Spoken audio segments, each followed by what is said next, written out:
Let's take a look at building organizational performance through talent enhancement. Best practices in the world of talent management are often not so much about sophisticated and unique strategies, but about effective alignment and execution. Line managers have a significant impact on the effectiveness of talent within their organization. Managers set the tone with a positive environment and get performance gains that others do not come close to achieving. Managers today are expected to be intimately involved in all aspects of people management, including hiring, onboarding, ongoing coaching and development of staff, and rewarding and recognizing employees. Line managers need to understand and use talent management tools to close the gap between the talent that they need in the future and what they currently have today. Performance planning establishes the expectations between the manager and the employee. It's critical that the manager ensures that there's both clarity and commitment to the performance goals that are established. Best in class organizations recognize coaching and feedback as critical talent management skills. Coaching is an ongoing process of dialogue and feedback throughout the performance management cycle. Coaching and development form part of an organization's broader strategy to provide a more consistent approach to career development that ensures that talent will have what it needs in the most critical roles. While line managers are the linchpin of the talent management process, HR must take the strategic position and perspective that many individual managers aren't able to see. For many organizations, this means that the HR function is the steward of the organization's talent management processes. They're there to support and equip line managers with the tools and processes to support their management of talent. Effective talent management is about ensuring an ongoing dialogue between manager and employee about what's important and how to improve. Talent management has become a critical concern for organizations as they seek to create and maintain a culture of leadership, innovation, engagement, and performance. An important tool for supporting organizations in meeting these goals is 360-degree feedback. Over the past 25 years, 360-degree feedback, also known as multi-source feedback, has gained increasing popularity and importance for talent management. By providing an accurate analysis of leadership potential and current effectiveness, 360-degree feedback is useful for determining what's important for success in an organization. Most 360-degree feedback processes are similar in terms of characteristics. Multiple individuals assess the leader on the job effectiveness and other attributes using a numerical rating scale. With the assistance of feedback coaches, leaders examine their high ratings, strengths, and low ratings, developmental needs, as well as differences between their own and others' perception of their performance. Leaders create a development plan and work with feedback coaches to identify ways that they can improve their performance. Probably the most common use of 360-degree feedback is to assess leadership competencies. Some surveys are appropriate for assessing the potential of leaders to perform in roles with greater responsibility, while others are more suited for assessing effectiveness in a current job. For talent management purposes, best practice organizations developed clarity around articulated and well implemented and widely accepted models of effective leadership known as competency models. The organization's competency model is implemented in various talent management processes across the organization, including leadership development, performance appraisal, leadership selection, and so forth. This approach reinforces the importance of the organization's model of leadership effectiveness and provides leaders and other employees with multiple opportunities to use and better understand the competency model. When 360-degree feedback is used for coaching and development, a confidential feedback session is held with a trained coach who is experienced with the assessment being used and, if required, certified. In this one-on-one session, the coach provides a brief introduction to the background of the assessment, an interpretive session on the recipient's data, and assistance with development planning. The more a leader understands how they're perceived, the more effective they can be in communication, collaboration, and development. Maximizing the return on investment makes a strong case for investing in talent development in the future. We've heard, start with the end in mind. Many times, and in development, the end is important business measures in the organization. The business measure is the why for the program. This is an important framework for envisioning how a new solution connects to the business. This ultimately answers the question, is this a program worth implementing? With the business need clearly defined, the next step is to decide on the solution that will improve the business measure. This sometimes requires analysis to understand what's causing the business problem or what's keeping the business measure from being what it should be. A major outcome from the needs assessment is a clear definition of objectives. The objectives will define the success that's needed at each level.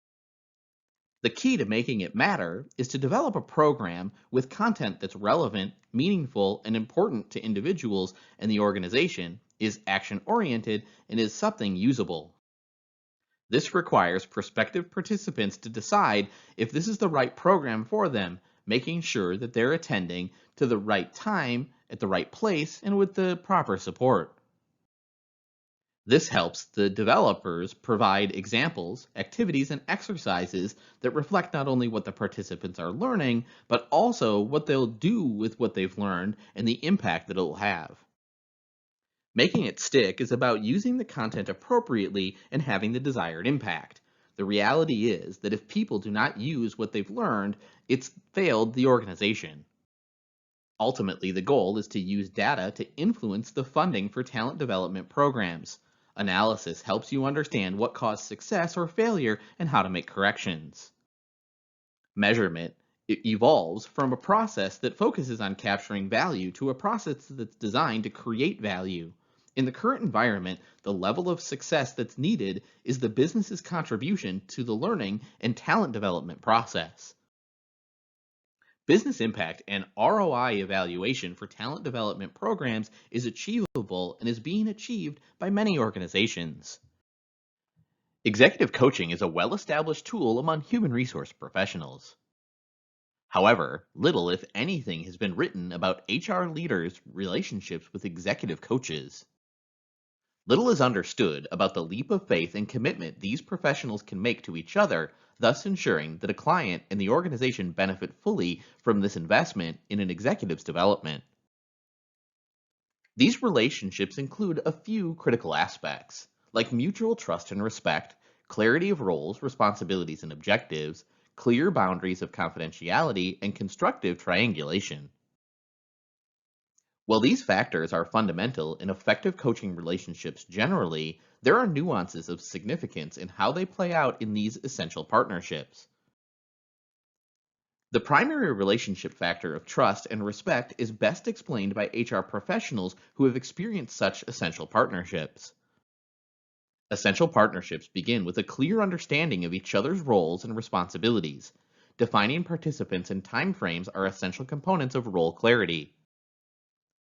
Through their respective roles, these partners are committed to the progress of identified executives and, by extension, to the continued success of the organization in which the executive is a key leader. While confidentiality should always be discussed and understood, constructive triangulation refers to the steady flow of collateral information shared between the HR professional, the executive coach, and the client.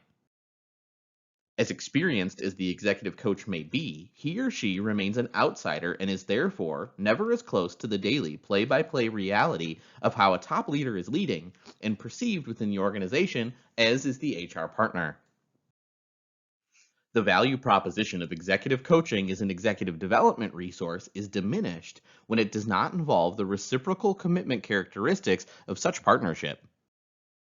Workplaces require highly evolved leaders who are relentless, intuitive, and nimble enough to synthesize quickly the barrage of quantitative and qualitative data flying at them, often from stakeholder groups spanning the planet. They need to grow quickly in places where they can clarify their thoughts with colleagues, vet their concerns, make sound strategic decisions, and then direct the execution that will ensure competitive and profitable distinction. This rapid development of mature and ready leaders will also need to occur in supportive places, like within a strong coaching relationship. The value and necessity of coaching has become more critical than ever. Given the increasing complexities of the modern business environment, leaders need to adapt more frequently than in previous times. They are often well trained in the financials, but less well trained in how to manage and lead people. Coaching is a type of helping relationship focused on assisting the coachee to make progress in his or her intentional change. The process centers on helping the coachees articulate the personal vision that they have or ideal future state, one of which is defined by the coaches themselves and which is a reflection of their core values, aspirations, and dreams. The coaching relationship itself seems to be at the center of sustainability of any change or learning effort. ICT is a similar to a number of other theories of motivation and change. It stresses the utmost importance of individual competence and autonomy, as well as a sense of meaningful relatedness to others. ICT emphasizes a promotion focus orientation, focused on one's hopes and the pursuit of a personal ideal, over a prevention focus orientation, which is a focus on promoting safety and security over growth. It recognizes the power of positive emotions, their ability to broaden our understanding and appreciation of ourselves and others over time, and to promote the enhancement and enrichment of our overall well being. What distinguishes ICT is its recognition that sustained, desired change seldom occurs in a consistent and continuous manner. Rather, change is more often punctuated and discontinuous. Sustained, desired change occurs as a progressive shift through phases across multiple levels, including with teams, organizations, communities, countries, and even global change. The first phase of the intentional change process hinges on deep personal introspection. They try to stimulate individuals' engagement with their own desires and capabilities and vision for their future. In contrast to the ideal self, the real self should be prompted with the question, who am I now relative to where I want to be? Getting at one's real self requires a combination of honesty, reason, factual assessments of strengths and weaknesses. The third discovery phase of the intentional change framework is setting and developing a learning agenda. This may take the form of a personal action plan which explicitly details the steps that prompt effective, sustained change. A major element of this phase is an emphasis on practicing mindfulness, an ongoing awareness of where one's real self lies relative to the ideal self. A mindfully crafted learning agenda firms up the resolve to change. This phase of the intentional change process lays the platform for making adjustments to aspect of one's learning agenda through ongoing inner dialogue and reflection on behavior. The long term objective of a compassionate approach to coaching is to create a global development culture of coaching across levels, groups, and organizations. Leading and managing in the real world is a challenging task. Because new managers are often selected on the basis of skills other than those essential for leading and managing people, they are frequently underprepared to assume this challenge.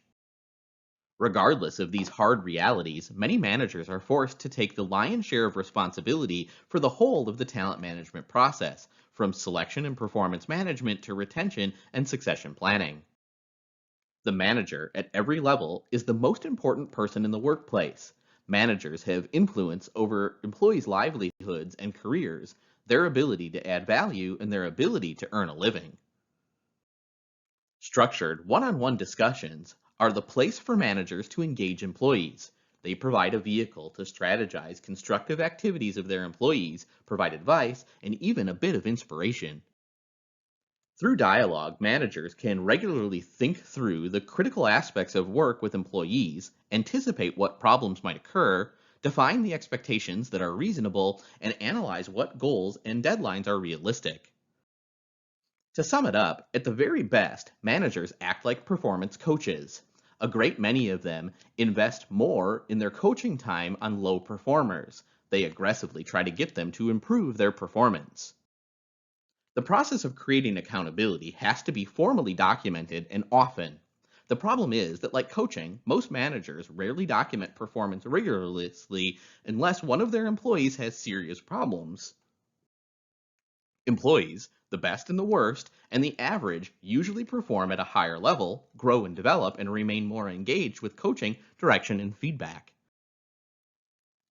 Talking to every person every day is not always possible. Managers must spread out their management time among all low performers, high performers, and the average employee.